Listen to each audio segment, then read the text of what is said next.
Hey Wargamers, welcome back to the channel, Death from Above Wargaming. I'm Aaron, and I'm back with more exciting Battlytics.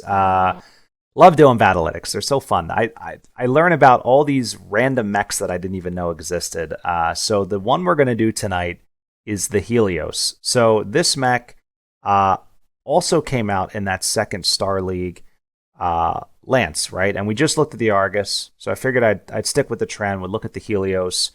I don't know if I want to look at the Emperor. That's kind of The Helios is a very interesting mech, and there's actually some really cool variants out there for it. So one we're going to look at is the 7L. We'll dig into it. But the Helios is interesting. Like, it was originally built for Comstar, and then they secretly, I don't know, built more production lines, and it ended up in the hands of St. Ives Combat because they needed it, and the Compact decided that they were going to supplement all their other big mechs with it. I don't know. And then eventually, of course, the St. Ives Compact goes away, or gets destroyed or gobbled up by the Capellans. So this Helios, the 7L, is pretty much an exclusive Capellan Dark Age variant. So let's talk about it. 60 tons, inner sphere heavy, battle value of $14.59. That is reasonable. It's a basement bargain price. I like it. So again, Dark Age mech produced in 3144. And exclusive, according to Master Unit List of the Capellans. That doesn't mean you can't paint it however you want, but I know all you Capellan fans would be very upset if I painted it any other way. So heat dissipation, 10 double heat sinks, so it dissipates 20. Much like it's the Argus that we looked at a little while ago, this has an XL fusion engine, an XL gyro. It's got an endocomposite structure, and it has light ferrofibrous armor. So endocomposite is basically like, it's just a sort of lighter. It's not as light, but it doesn't take up as many crits. I believe that's how that works.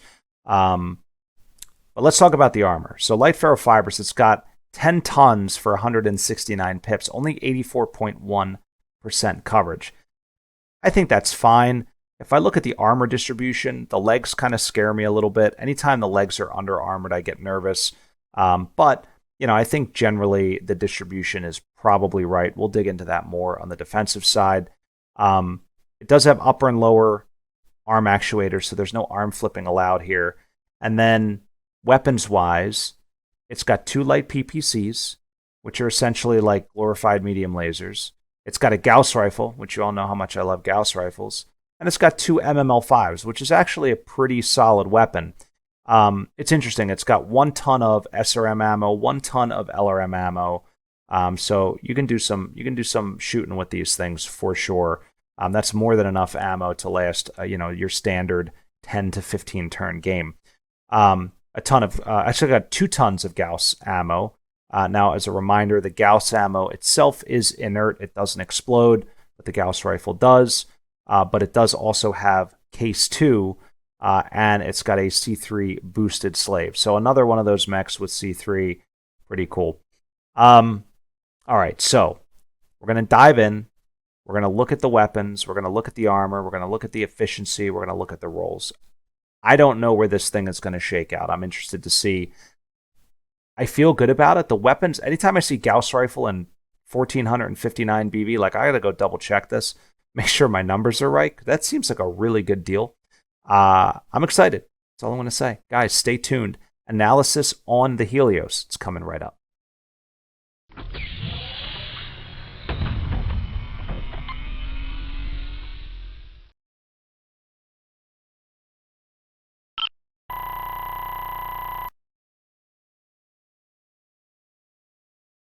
All right, guys, we're back with the offensive benchmark. So, one interesting thing about this mech is that it does not build up heat. So there is no heat that is happening here anywhere in this mech, which is fine. I mean, it just doesn't do it. Not like the Argus. So that means we are stuck with the baseline damage, which is 231.8, and that is basically what we're working with here now. That baseline damage is incidentally higher than the Argus, which was, I believe, optimized. It was like 200, I think. So how does that stack up against some other mechs that we know and love? So again, that awesome is at 152.5. So this is blowing the doors off that. Not quite at Timberwolf levels, but approaching. But one mech that I thought was a good comparo was the Marauder 7R. Now, this thing I believe was built in a similar era, either Republic era or it's Il-Clan. And that thing has twin ER-PPCs, 2 medium X-Pulse, a light Gauss. It also has actually, I think that the 7R, I think, removes the C3. There's another variant that has a C3. Anyway, they're pretty comparable. That did 212 on the speedometer there, and that's about 1800 battle value. I know when I did the Vulcan a while back, people crapped all over the light Gauss. I don't think it's that bad of a weapon, but I mean, I guess like ton for damage, it's pretty bad. So it's kind of like AC2-esque in that regard, but I don't mind it as much as like the AC2, for example. I digress. So let's talk about lethality on this mech. All right. So a couple of things. Damage per hit 5.8. Again, all the individual missiles kind of pulling that down. But those big chunky weapons, the PPCs, and especially that Gauss Rifle, pulling that average back up. Criticals are 3.6. That's about average. 3.3 I think is the technical. I think that's exactly like where the average is, but 3.6 is about right for this mech. Time to kill was impressively low. So in the simulations against the Javelin, this thing killed at 99.9% of the time, right? In 10,000 simulations. By turn 12, it was dead almost all the time. So the time to kill on average was 7.46. So the majority of these kills, it is just goring this thing through the torso. It's getting some head kills. It's not getting many engine kills at all. It is just blowing this thing to shreds, most likely with its Gauss rifle, and then finishing it off once it gets in range there with the PPCs. So that's the offensive side of this thing. Not too bad. But let's take a look at the defensive side. All right, so on the defensive side, we talked a little bit about the armor in the intro there. It's not too bad. I mean, 86% coverage is really fine. I mean, I think we've been spoiled a lot in this late era with mechs just oozing with armor, bristling with armor, I should say. This thing, not so bad. So 20% chance to hit ammo in the right torso. Again, that's just the MML ammo, and that does not factor in the Gauss ammo. It also doesn't factor in particularly in this ammo analysis. It doesn't it does not factor in the Gauss rifle in the right arm. But that is factored in, of course, in the overall survivability, which you'll see in the center is 57.6%. So that's not tremendous. Again, this thing is slow, 4.6. Does not move very quickly. Like the Argus that we looked at, again, that's like my point of comparison. That thing was moving 5.8, and it had a mask.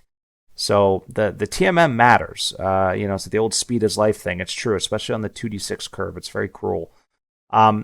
Motive hits were 7.4%. That's not particularly high, but I think that's a byproduct of the fact that the leg crits are not packed out and the leg armor isn't super high. So how many pips does it actually have?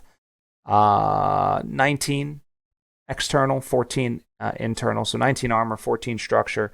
So it's not terrible. But again, 2 PPC shots are going right into that internal, that juicy internal center.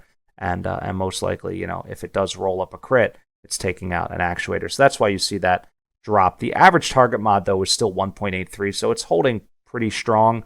But it is susceptible to some leg crits. I don't think that's abnormal, though. So in terms of survivability, it is lower than average in its peer group. So most mechs that are in that, let's say that 14 to 1500 battle value range are typically closer to like 72, 71%. And this thing is down to 57.6. So survivability is definitely its weak spot.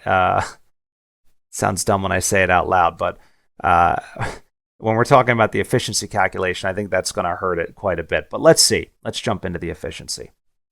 Sometimes I'm wrong. It happens. This thing is bizarro cheap, I guess. So the battle value for a Gunnery 2 is 2,043.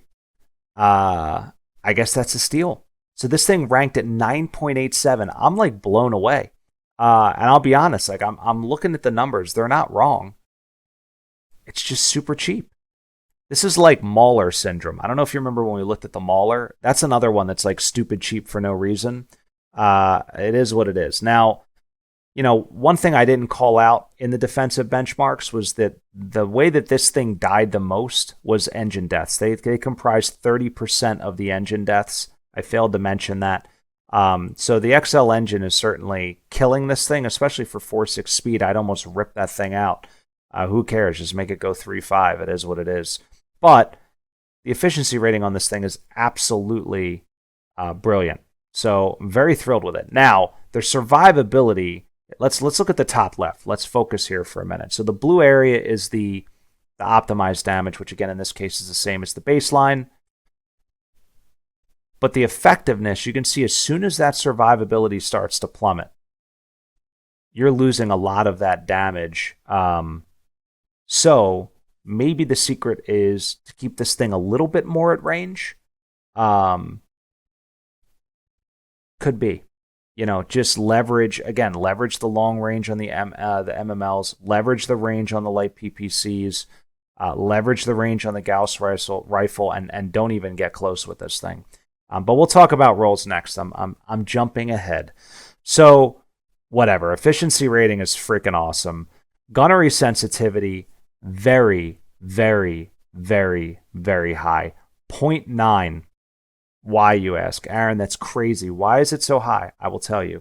It's because it loses so much damage in the basically at closer ranges, right? Because of the survivability. The survivability is such crap that if you can dial that gunnery up and do more damage in the back half, you'll drive the efficiency of this thing up. It's very similar to what I was just saying about keeping it at range, right?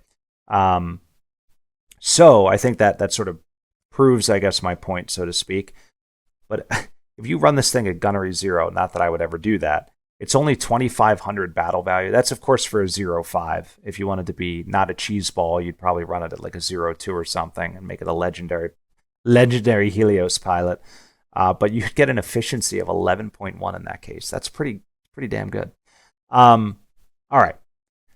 All of that said, efficiency is phenomenal. All right. The net change, honestly, though, is only 13%. So I'm looking at it 231 to 201. So even with that damage loss, it's still doing effectively as much as that Argus was doing optimized, not even factoring in its effective. I don't remember what its effective was. It was a little less than that. So I have no complaints about the Helios. I'm actually blown away at how good this thing is. I sort of picked it. I was like, these look like fun weapons. But again, it's got really good range. It's got lots of options, and it's got that Gauss rifle, and it's got enough armor, I think, to keep it alive when you're further away, when your range modifier is much higher. Because remember, the further you are away, you've got a Gauss rifle. You're probably doing better in terms of range brackets than everything else. You've got some MMLs with the LRM ammo. You're probably doing better. Even the light PPCs aren't bad at all. So, interesting. Let's talk about rolls. All right, so 3 things that come to mind for me: fire support, second line, and skirmisher. All right. So fire support, no brainer. I mean, this is where I think this mech would absolutely shine. It looks like, if I look at the picture, it looks like the kind of thing you'd want to get in close and like, absolutely not. I will camp this thing in the back of my table and just like troll Tom with it. That's exactly how I would use this mech. Like a true Capellan, while my stealth armored Capellan Victor runs in and causes havoc. That's one way I would do it. The second thing I would do is a skirmisher. So it's not particularly fast. I mean, a 4.6 is like, especially in the late era. But if you have some good terrain and you can kind of keep this thing on the move, you can do some decent damage. And if they bring something fast, like a quicker medium mech or even a light mech to come deal with the Helios, it's going to get slapped hard, because those MML5s with SRM ammo are nothing to scoff at. They're dangerous, and the light PPCs do a significant amount, and the Gauss rifle as well. As long as you're not within like 2 hexes, you should be fine. And even then, the minimum range penalty is not that bad. It's just like shooting at medium range, basically. So I think Skirmisher is pretty good. And then the other one is second line. So just hang back, lay in damage, soften up a target, and then get in, right? When you have the upper hand in terms of armor, then start closing the gap. That way you can switch your MMLs over to SRMs, and you could do some extra damage there. So I don't have anything bad to say about this thing. Again, the damage, like a big part of this mech is the Gauss Rifle. I think the second thing here is the MMLs, right? And knowing when to fire the LRMs and when to close in to get those SRMs in play. I don't know. There's not much to it. Honestly, the reason my brain was pausing there is because I think this would be a great beginner mech too. Like if you want to introduce somebody, like maybe not like a pure beginner, but maybe like a level 2 BattleTech adept, right? Like somebody who has cut their teeth in the game, they're ready for their second or third game. Like this is a cool mech to throw at them because it's got some neat stuff in it, right? It's got, again, the MMLs that allows them a little bit more tactical flexibility. It's got the case too, so they're not actually going to get nuked if an ammo hit happens. It's got the C3, so if you want to start introducing that, but it also has XL engine. So there's a lot of different things where, in the XL gyro, right? So that the criticals are going to look a little different. So you kind of introduce them to some new concepts, but they're not going to be like super frustrated with it because it can't build up heat. It does a ton of damage and it looks like it's a blast to play. No pun intended. I am very excited to paint this thing up. I'm going to prime it soon. I'm going to paint it in Capellan colors. I actually don't know when that's going to happen because I have so many other things in front of it on the paint bench, but maybe I'll push it to the front of the line. We'll see. But this was exciting. I was not expecting this to be such a knockout mech, I should say. But this is pretty cool. Excited to try this one. Anyway, let me know what you think about the Helios. Is this fake news?